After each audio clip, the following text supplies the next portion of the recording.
Hello, my name is Nick Paulson, and I'm an agricultural economist here at the University of Illinois.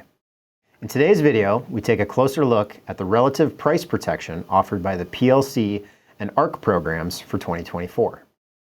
Actual historical prices over the 2018 to 2022 marketing years impact the PLC effective reference prices and ARC benchmark prices for the 2024 year. For a number of the 23 eligible commodities, prices over the 5-year time frame have been relatively high, resulting in increases in the price protection offered by both PLC and ARC.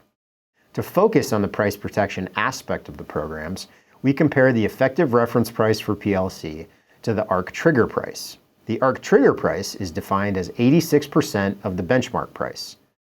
Given the ARC program's guarantee of 86% of benchmark revenue, this trigger price indicates where ARC payments would start to kick in if yields are at trend levels next year. For crops where the trigger price is above the reference price, ARC has the potential to start making payments at a higher market price than PLC. So let's take a look at the major program crops first. For corn, soybeans, grain sorghum, and oats, we are seeing the trigger price exceed the effective reference price in 2024. That suggests ARC may offer more price protection than PLC if we see trendline yields.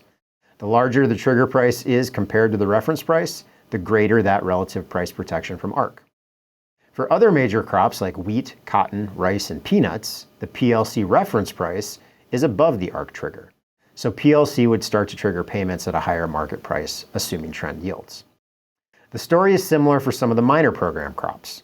Lentils, chickpeas, flaxseed, and mustard seed have trigger prices exceeding the PLC reference price, while crops like dry peas, rapeseed, and rice have reference prices above the trigger.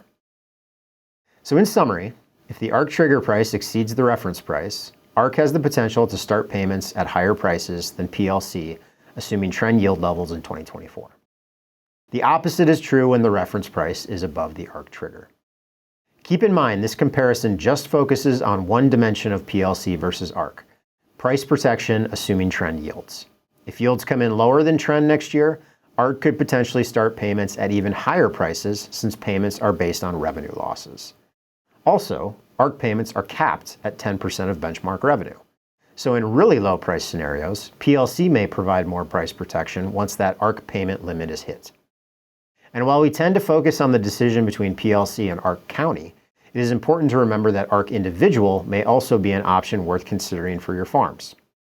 We've provided information and decision aids that outline situations where ARC Individual might be the appropriate choice and encourage you to consult those resources as well. Thanks again for tuning in to today's FarmDoc video, and please consider subscribing if you would like to keep up to date as we release future videos. Once again, I'm Nick Paulson from the University of Illinois.